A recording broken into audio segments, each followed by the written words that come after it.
ولا تأکلوا اموالکم بینکم بالباطل، اور آپس میں ایک دوسرے کا مال ناحق نہ کھایا کرو، بالباطل، باطل کے ساتھ، ناحق، وتدلوا بها الی الحکام، کہ تم حاکموں کے پاس، حکام کے پاس ان کا مقدمہ لے کر اس نیت سے جاؤ، لتأکلوا فریقا من اموال الناس، کہ تم میں سے کوئی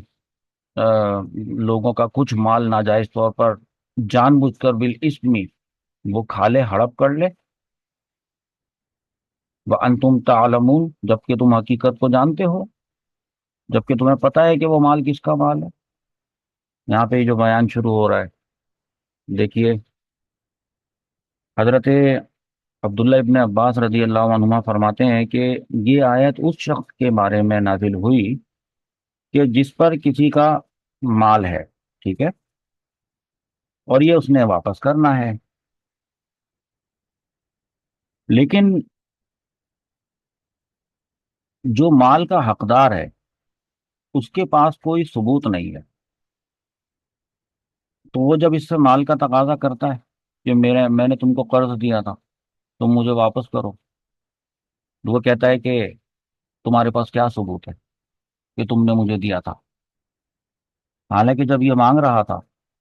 شروع میں جب اس کو ضرورت تھی اس شخص کو، اور جب یہ اس سے مانگتا تھا تو گر گر کے مانگتا تھا،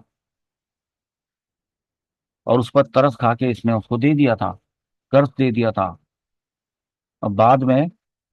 جب ضرورت پیش آئی اس نے واپس مانگا، تو یہ کہے کہ کیا ثبوت ہے تمہارے پاس؟ بلکہ بلکہ یہ کرے کہ الٹا اس کے خلاف ہی مقدمہ کر دے، حکام کے پاس لے کے جائے کہ مجھ سے یہ ایسی چیز طلب کر رہا ہے جو اس نے کبھی مجھے دی ہی نہیں ہے، اس طریقے سے گناہ کے ذریعے سے گناہ کے ذریعے سے اس کا مال ہڑپ کر جائے۔ ایسے شخص کے بارے میں، ایسے حرام خور کے بارے میں یہ آیت نازل ہوئی کہ پہلے تو مانگے، ضرورت اپنی پوری کرے،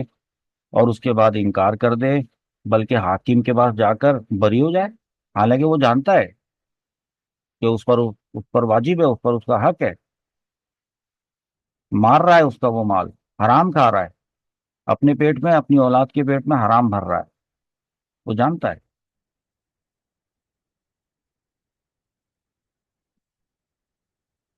بخاری اور مسلم میں ایک حدیث ہے جس میں حضرت ام سلمہ رضی اللہ تعالی عنہا سے ایک روایت مروی ہے کہ حضور پاک علیہ الصلوۃ والسلام نے فرمایا کہ بھئی میں انسان ہوں، میرے پاس لوگ جھگڑے مقدمات لے کر آتے ہیں، تو شاید ایک دوسرے سے زیادہ کوئی حجت باز ہو، ایک زیادہ حجت باز ہو، ایک تھوڑا کم حجت باز ہو، ایک کو اپنا مسئلہ بیان کرنے میں مہارت حاصل ہو، اور کوئی ایسے بھی لوگ ہوتے ہیں کہ جو کسی پریشانی میں ہوتے ہیں لیکن وہ اپنی بات کو ٹھیک طریقے سے نا آگے بیان نہیں کر پاتے ہیں، تکلیف میں رہتے ہیں، بول نہیں پاتے ہیں ٹھیک طریقے سے، اپنا مسئلہ نہیں بتا پاتے ہیں، دوسروں کے مسئلے بتا لیں گے، لیکن جب اپنا مسئلہ بتانے، اپنی تکلیف بتانے کی بات آئے گی تو وہ اندر اندر گھٹ رہے ہوتے ہیں لیکن بتا نہیں پا رہے ہوتے ہیں۔ حضور پاک نے فرمایا ہے کہ میرے پاس آتے ہیں لوگ، تو ان میں تو کچھ تو ایسے ہوتے ہیں جو بڑے حجت باز ہوتے ہیں،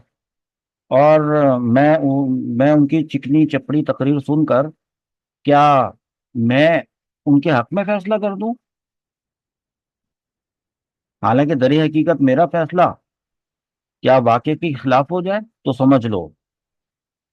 لو کہ جس کے حق میں اس طرح کا فیصلے سے کسی مسلمان کے حق کو کوئی حق کا حاکم دلوائے ہے، اس طرح سے، ایک جیسا ہوتا ہے نا کہ کیس ہوتا ہے تو ایک کا وکیل بڑا تگڑا تگڑا ہوتا ہے، دوسرے کا وکیل اتنا تگڑا نہیں ہوتا، حالانکہ اس کا وہ تگڑا وکیل نہیں ہے، وہ اتنی اچھے انداز میں کورٹ کے سامنے ڈاکومنٹیشن ایویڈنسز پیش نہیں کر پاتا، لیکن حقیقت یہ ہے کہ اس کا کلائنٹ وہ حق پر ہے، وہ حق پر ہے، لیکن عدالت تو یہ ایویڈنسز وغیرہ دیکھتی ہے نا شواہد کی بنیاد پر، تو فرمایا کہ اگر کسی ناحق کو حاکم کے ذریعے سے नाहक को फायदा पहुंचा दिया ना, तो वो एक आग का टुकड़ा है। हाँ, आग का टुकड़ा है। यानी वो माल जो जिसका वो हकदार नहीं था, कोर्ट ने अगर उसको लिख दिया कि ये इसका है, वो उसका है नहीं, लेकिन मुकद्दमा इस तरह का तैयार करके बनाया गया तो वो उसका है। तो अगर उसको दिखा दिया जाए, हकीकत उस माल की दिखा दी जाए कि उसके सामने उस माल को आग की सूरत में दिखा दिया जाए, तो हुजूर पाक सल्लल्लाहु ताला अलैहि वसल्लम ने फरमाया कि अब ले, उठाए, अब आग उठाए ना अपने हाथों से पकड़कर, वो आग का एक टुकड़ा है, ख्वाह उठा ले या ख्वाह ना उठाए, और तौबा कर ले कि नहीं भाई मैं माफी चाहता हूँ, मैं हक मार रहा था, मैं तो हक मार रहा था, मैं आइंदा ऐसा नहीं करूंगा। काजी के फैसले से किसी चीज कोई चीज हराम हलाल नहीं हो सकती। वो है किसी के हक में हराम, तो काजी ने अगर फैसला किया है तो काजी ने अपने सामने मौजूद दलाइल की, एविडेंस की, शवाहिद की रोशनी में किया है। लेकिन हकीकत हाल तो अल्लाह रब्बुल इज्जत को मालूम है ना। और हकीकत हाल तो देखो दोनों को मालूम है, जिसने जिसके पैसे देने हैं उसको भी मालूम है कि मैंने तो देने हैं। सही है, और जो तकाजा कर रहा है उसको भी मालूम है कि ये देने के पैसे हैं, मालूम है कि ये हराम है कि वो रखे। तो पता चला कि झूठी गवाही हराम, झूठी वकालत, वकील को भी बाज़ मर्तबा पता होता है, उसको मालूम होता है कि ये जो झूठ बोल रहा है मेरे सामने आया है, बल्कि दोनों की मिली भगत हो जाती है कभी, ये हराम। झूठे मुकदमे की पैरवी करना हराम। किसी किस्म की कोई कोशिश की जाए ऐसी हरामकारी की, हरामखोरी की, तो उसकी कोई कीमत वसूल करे, कमीशन वसूल करे, कि कोई फेक डॉक्यूमेंट बनाना तो उसकी कीमत वसूल करे, वो भी हराम। हजरत अबू बकर सिद्दीक रदी अल्लाह ताला अन्हु ने फरमाया कि हुजूर पाक सल्लल्लाहु ताला अलैहि वसल्लम का इरशाद फरमाया है कि वो शख्स मलऊन है, लानत ज़दा है, जो अपने मुसलमान भाई को नुकसान पहुंचाए या उसके साथ धोखा करे। इसकी आगे वाली आयत भी कर लेते हैं। इसमें चांद से मुतालिक जिक्र आया है। फरमाया, यसअलूनका अनिल अहिल्लती, लोग आपसे चांद के मुतालिक सवाल करते हैं। कुल, आप इनको बता दें, हिया मवाक़ीतु लिन्नास, कि ये लोगों के लिए वक्त की अलामतें हैं चांद। वल हज्जी, और हज के लिए। हजरत मुआज बिन जबल रदी अल्लाह ताला अन्हु और एक दीगर साहबा कराम, उन्होंने हुजूर सल्लल्लाहु ताला अलैहि वसल्लम से पूछा कि या रसूल अल्लाह, ये चांद निकलता है, बारीक सा होता है, फिर बढ़ता है, उसके बाद दोबारा से चांद चला जाता है, इसके बारे में हमें कुछ बताइए। तो अल्लाह रब्बुल इज़्ज़त ने वही नाजिल फरमाई, और चांद के घटने बढ़ने, छोटे होने बड़े होने के फवाइद बयान किए कि ये तो वक्त की अलामतें हैं, और इंसानों के बेशुमार दीनी और दुनियावी काम इस चांद के निकलने से हैं। जैसे ईद के औकात, रोजे के औकात, औरतों की इद्दतें, हैज के अयाम, हमल और दूध पिलाने की मुद्दतें, दूध छुड़ाने के औकात, हज के औकात।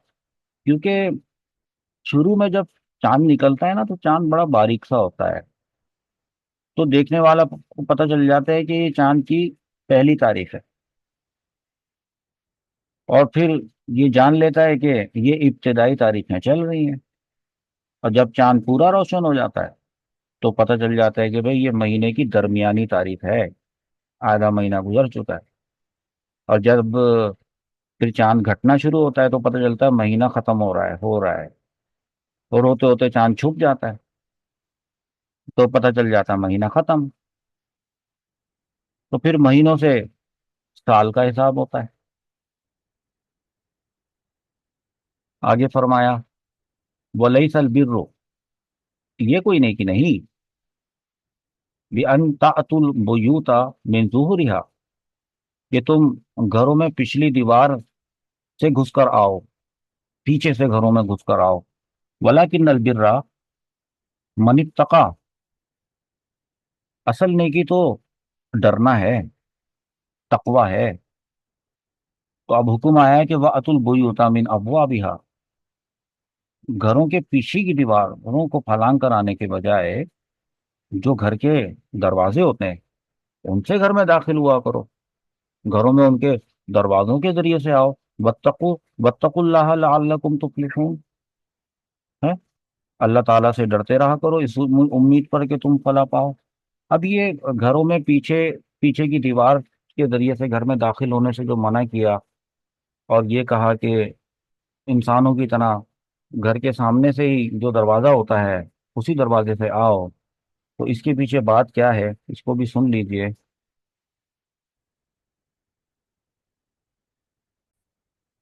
कि दौरे जाहिलियत में लोगों की आदत थी, वो आदत पता है क्या थी कि जब वो हज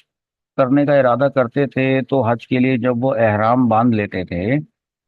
तो वो अपने मकान में उसके दरवाजे से दाखिल नहीं होते थे। बस पता नहीं उनकी क्या जहालत थी इसमें मामले में। अगर मकान में, तो अब जाहिर सी बात है अपने घर के अंदर जाएंगे नहीं क्या, तो कैसे? उन्होंने अपने आप पे घर का दरवाजा हराम करार कर लिया उन्होंने। और क्या करते थे, अगर जरूरत होती थी तो पिछली दीवार को तोड़ते थे, उसमें जगह बनाते थे, फिर वहां से घर में दाखिल होते थे और कहते थे बहुत बड़ी नेकी है ये। उस पर ये आयत नाजिल हुई कि ये कोई नेकी वेकी थोड़ी है, बिला वजह की नेकी, कि तुम अपने घरों के अंदर पीछे के दरवाजे पीछे तो दरवाजा ही नहीं होता था, और पीछे की तरफ से आओ, ये कोई नेकी नहीं। हाँ, असल नेकी तो अल्लाह ताला का खौफ है। देखें, वलैसल बिर्रु बि अन ताअतुल बुयूता, कि तुम अपने घरों में आओ या घरों में आओ, मिन ज़ुहूरिहा, उनके पीछे से, पीछे दीवार को तोड़कर आते थे ना वो, तो इसलिए ये हुक्म दिया है। वलाकिन्नल बिर्रा मन इत्तका, असल नेकी तो ये है कि जो तकवा इख्तियार करे। और फिर हुक्म दिया वअतुल बुयूता मिन अब्वाबिहा, अपने घरों में उनके दरवाजों से आया करो। वत्तकुल्लाह लअल्लकुम तुफ्लिहून, इसके बाद वाली आयत है जिसमें आ, अल्लाह रब्बुल इज़्ज़त की राह में जिहाद करने का जो हुक्म आ रहा है उसको बयान करेंगे।